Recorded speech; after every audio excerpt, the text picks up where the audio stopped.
Thank you, Dr. Shen. I think we can all agree that that was a very concise and clear approach to summarizing the results and analysis of the abstracts. Our next speaker has had a very interesting personal journey from Hollywood and UCLA to Harvard and Beth Israel, and now to the Rock and Roll Hall of Fame in Cleveland, where he's currently Director of Clinical Research. An old friend and the guy who was in the room the time I attempted my first colonoscopy, Tony Lembo. Good morning, and thank you all for attending. Thank you, Eric and Gareth, for the invitation to come back to Southern California. And I think my wife texted my kids some pictures and said, "It's not Cleveland," and that was the the pictures. But we do enjoy Cleveland. We've been there for about a year and a half, and I'll show you some pictures later on, and really do enjoy my new role. So a number of disclosures probably involve most of the companies related to IBS and pharma.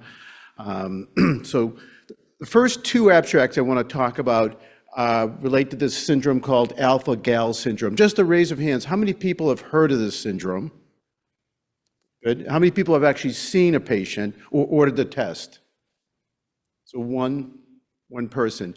So interesting enough, as you can see on the far right, this most commonly occurs in the southern part of the United States, southeast part of the United States. But I did look up the CDC website to see how many cases there were in Southern California. And actually, last year there were 11 cases reported. A number of people are ordering this test in Southern California. And the tick, which is the Lone Star tick, which is the predominant tick, it's not the only one, but it's the predominant one, is actually spreading throughout the United States. So you may see more of it.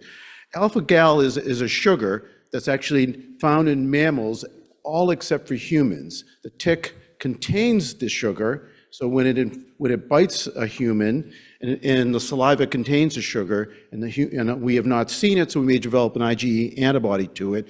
And as shown in the far lower left, you can see that typically this occurs weeks to months later. If you re-eat a meat that's from a mammal, about 3 to 4 hours later, people can get symptoms associated with it. And I show you on the right-hand side, not for you to go through it, but just so you know that the AGA clinical practice update was on alpha-gal last year, which is kind of interesting. And it's an IgE antibody test. If you suspect it, then consider ordering that test. So there are two abstracts that I wanted to review related to alpha-gal at DDW. So the first one was from the Mayo Clinic, which is kind of interesting because, of course, it's in Rochester, Minnesota. They do see people from all over the United States, but they had ordered over 1,200 serologies for alpha-gal in the last, I guess, 9 years, and 124 of those were positive. They didn't report whereabouts they came from, so it would have been interesting to see how many of them came from states where you have not seen, where it hadn't previously been reported, although, of course, with people traveling so much, it can occur anywhere. But they had a number of interesting findings. One is that most people had reported a tick bite, which is kind of interesting, a little bit different than Lyme disease, which is very common in the Northeast. I've personally had it, my wife's had it twice, where we don't always see or notice the tick bite with it. But this case, you see most people did report it. About half of them had GI symptoms. And the most important number for us is the 11% that only had GI symptoms. And that's always the worrisome part about people that only have GI symptoms. And again, most people have it more than at least an hour after eating meat with it. And they did follow about 40 of these patients, and most people had symptom improvement, but not necessarily normalization of their enzymes. And then on the right-hand side, you can see the symptoms reported. They were just comparing those with those who were positive for IgE to alpha-gal and those that were negative. But I think, you can see that there's not a lot of distinguishing features. People present with a variety, with same type of symptoms. I always like to say that there's only so many words that the GI tract has for us. I mean, there's probably 6 or 7 words to describe all of our symptoms related to GI issues, and most of them are listed here. So they're not very distinguishing. Bloating and heartburn maybe, but those, again, were not very helpful. The second abstract on alpha-gal looked at a large national survey, right? This is an online survey of individuals that have reported having alpha-gal. So again, that's one of the limitations of this. That was a self-report of the diagnosis of alpha-gal. And the important part here is, again, some of the same features that we talked about. What type of symptoms that did they have? And 61% had reported GI symptoms, and only about 3% in this survey had only GI symptoms. Again, what we're really interested in. And then some of the features which are very similar we talked about. And these, I know this is hard to see, but these are some of the GI symptoms associated with it. Nausea, vomiting, and abdominal pain are probably the most common features associated with it. So it's an interesting syndrome, one that's probably not common. You'll see it on the boards for sure, but I'm not sure you'll see it in your practice. But remember, if you see someone with repetitive symptoms after eating meat, and they may or may not have picked it up, consider ordering the test.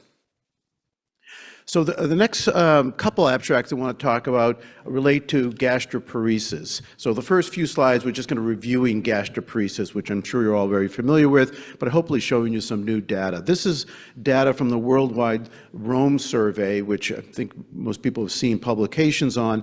And what was interesting here is that they didn't look for just gastroparesis.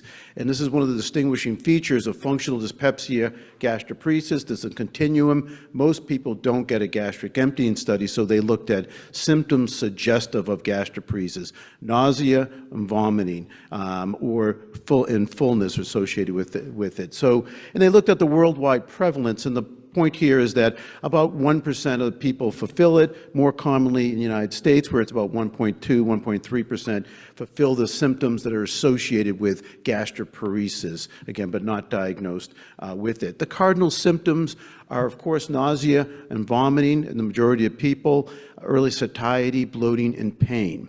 The most important thing to note, though, is that, as I said, there's only so many words that the GI tract has that describe symptoms of the things that are not associated with gastroparesis. This is the point I always like to make to fellows. These are symptoms that you shouldn't think of gastroparesis. That is retching or dry heaving. That's not a typical gastroparesis symptom. And of course, you cannot miss rumination syndrome. And it's effortless regurgitation of recently digested food, oftentimes re-swallowed. That is not gastroparesis. Those are the two symptoms you cannot miss when you're looking at people with symptoms of gastroparesis. So remember, rumination syndrome is the ruminating we just talked about. Cannabinoid hyperemesis syndrome is now ubiquitous. I mean, about half of our patients that have nausea and vomiting are using marijuana regularly, oftentimes reporting that they've stopped it for a period of time. Symptoms don't go away. It becomes a quagmire for us, and patients won't stop it, so we just never really know whether this is cannabinoid hyperemesis syndrome or strictly nausea and vomiting from gastroparesis. Cyclical vomiting syndrome is this whole new entity, not new, but this entity that's been published. We received a lot of attention now with some guidelines, and really it's periods of when they have no symptoms, and usually very intermittent and not very frequent type symptoms. And then eating disorder, this is what we deal with all day long, trying to figure out if these patients have an eating disorder, and I think that's imperative not to do invasive procedures if it is an eating disorder. We'll talk more about the GLP-1s. This is why I'm presenting it, and the role it will have with gastroparesis, which you should be clear about, mechanical obstruction, then some rare causes that we tend to exclude on patients but rarely see. So moving on to the reason I'm presenting this is the GLP-1s. And this is a publication that we did at Cleveland Clinic. It's one of many that have looked at the role of GLP-1 in endoscopy. We heard a little bit yesterday from Raman about GLP-1s in endoscopy. We looked at in our survey, I'm not going to show you the total results, but the most important part is when we looked at people on GLP-1s, what percent of people had retained contents in their stomach. These were upper endoscopies, and you can see here that it was about 7.4% had retained solid food that limited the full endoscopy. The point here, though, is that it slows gastric emptying, which I think we all know is one of the mechanisms of how GLP-1 helps people lose weight, excuse me. So this leads us to the two abstracts I want to review with you that were presented at DDW, and they're both on the same theme. The theme is the role of GLP-1s in causing gastroparesis. And there's something to think about as we go over these abstracts. So we know that it slows gastric emptying, so this is going to confirm data that we already know. The bigger question that comes to mind when you look at this is what happens when you stop the GLP-1. We assume the gastroparesis goes away, but we don't actually know that. Just like if you have gastric outlet obstruction, sometimes when patients they're relieving their gastric outlet, their gastroparesis does not go away. So that's a big question that comes up with this information. So both of them use the Trinex database with a large number of patients, and this first one looked at the role of GLP-1 in patients with type 2 diabetes, that specific cohort. So they had 330,000 people with type 2 diabetes on a GLP-1, and then they had a control group of over 2 million people with type 2 diabetes not on a GLP-1. They did a one-to-one propensity score matching, as you can see, and about half of them were women, and this shows the results of the study, which basically shows you the rate of developing a diagnosis of gastroparesis based on ICD-10 code at 3 months, 6 months, 9 months, and up to 24 months after starting a GLP-1. And you can see starting at 6 months, there's an increased odds ratio of being diagnosed with gastroparesis. It's kind of interesting because we know that this is what GLP-1s do. People are using the diagnosis code, so clearly people are becoming quite symptomatic with it. A lot of limitations with this. Of course, the gastroparesis is not confirmed. They didn't look to see if they had gastric emptying studies. Propensity matching is good. There's a large number of people, but it doesn't include all confounders.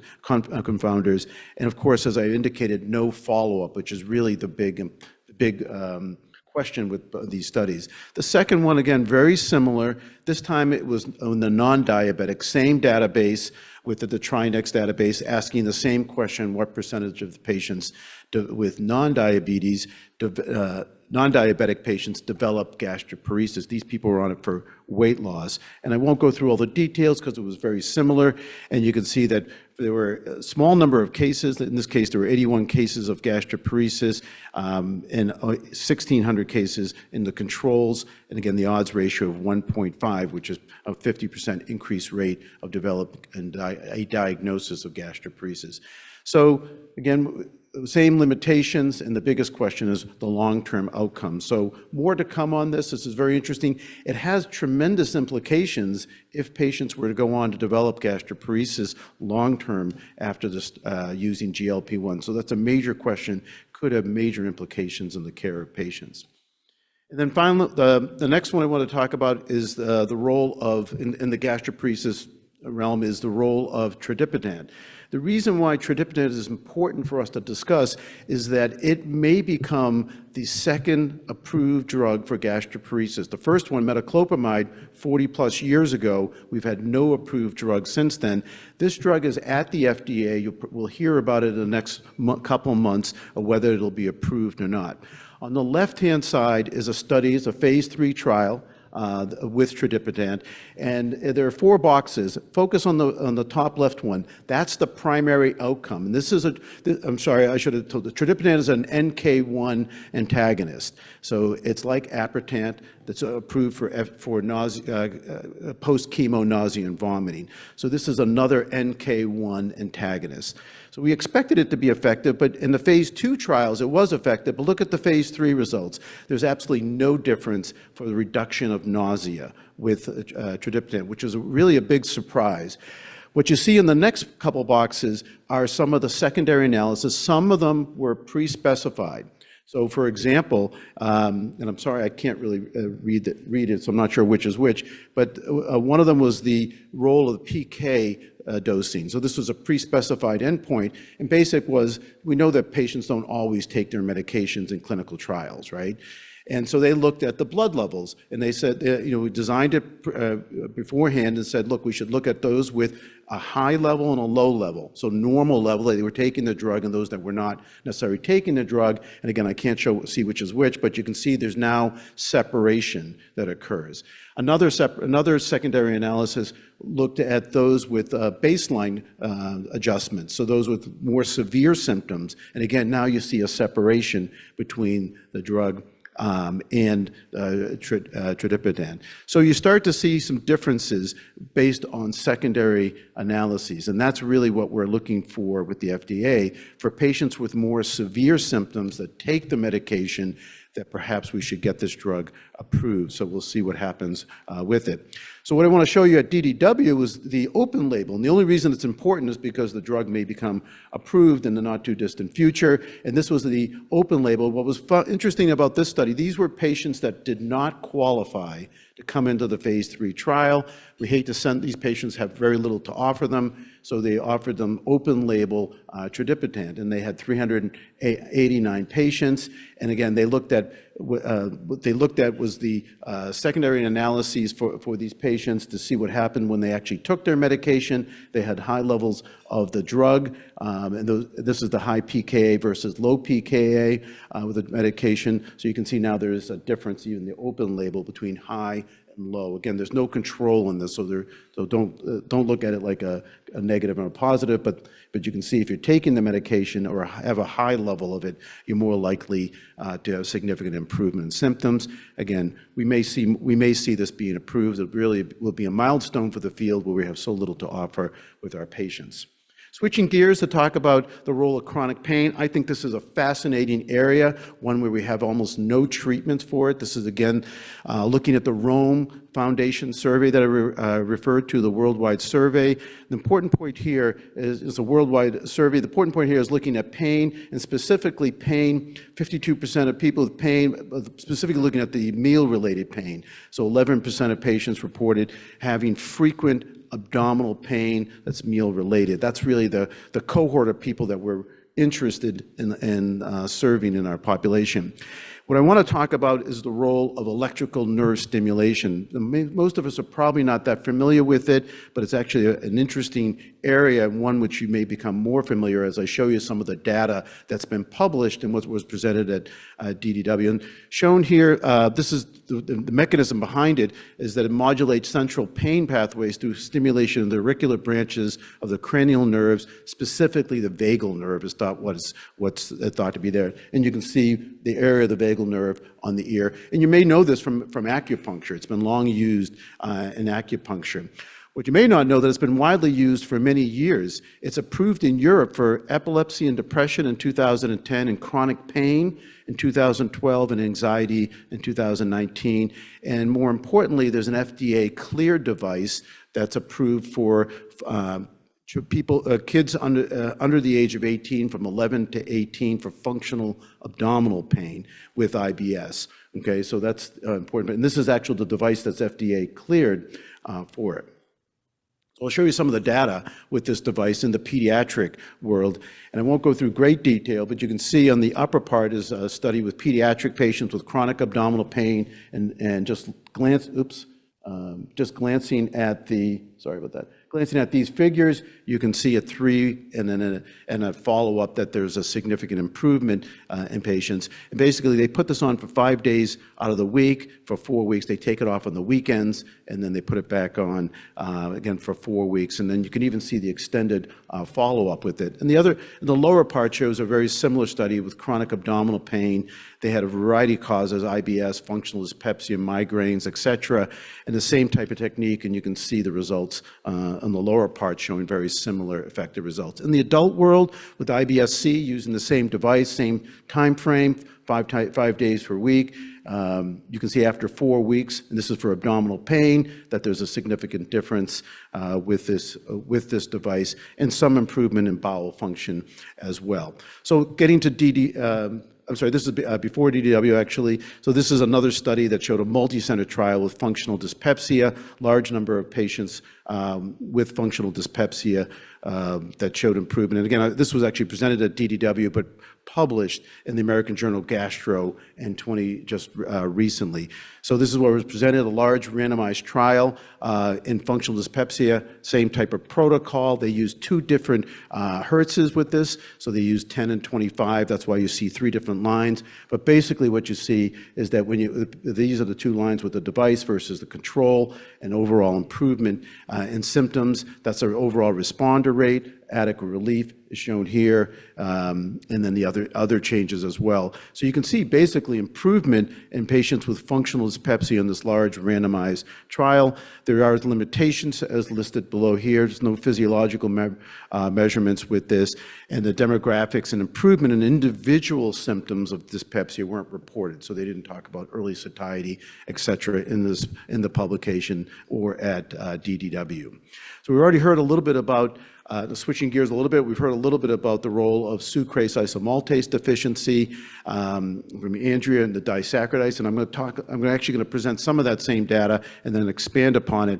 And my next talk is going to be all about diet, so I wanted to sort of highlight this part with it. And we know that sucrose is the most common sweetener in the world, and we all use it, and it makes up about 10 to 15% of our total energy intake. And this whole entity of congenital sucrase-isomaltase deficiency that is inherited as an autosomal recessive has what we think to be a relatively low prevalence. Among Europeans, certain subpopulations have a much higher prevalence, particularly in Greenland and Canada, et cetera. But we're seeing a lot more of the acquired version of the sucrase deficiency. And so that's what the big issue is the acquired rate of it, which might be much higher. In pediatric biopsies, about 9.3%, and small numbers of studies with in adults, and we'll present the data that you saw earlier with it. It seems to be higher than we've otherwise suspected. But I want to just present some other data to show you how relevant this might be in our clinical practice. So this just shows you data on the different types of inheritance that may occur. So this is the incidence of the mutations that occur, and they looked at groups with IBS versus controls, and you can see in the IBS group that it's about double what you see in the control group, and this is on 2 different studies, suggesting that some patients with IBS may have this deficiency. And then a study that looked at different types of inheritance, so the val-val versus the phen-phen, and you can see that there's a linear correlation. So in other words, the more inhibited the enzyme is, the more likely you are to have an increase in stool frequency, i.e. diarrhea, associated with it. And this study looked at FODMAP failures, and you can see when they look at the variants of the SI gene that they were less likely, if they were homozygous, to be responders to the low FODMAP diet, which is kind of interesting that we're not actually measuring or testing for this at all. So this was reviewed, so that it's just showing you a higher rate of all the different types of disaccharide deficiencies, including sucrase deficiency, and Andrea went over this. Importantly, though, from all of these, even though that the deficiency is seen, the question you have to ask is how relevant that is, because we all know that all of us are a little lactase deficient, yet may not be clinically relevant, and that hasn't been shown yet with any of the studies done to date. So, and this is one study that's sort of trying to answer that question, like how relevant is this?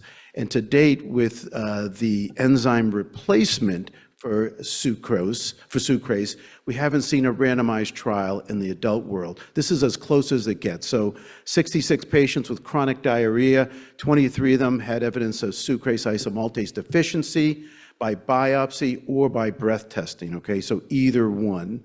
20 patients were treated with the enzyme and a low sucrose diet, and the response rate was 50%. So which is interesting, because that means the other 50% doesn't respond, so maybe it's not clinically relevant in that group of patients. In the patients that were biopsy proven are more likely to respond because they're more likely to have had the disease.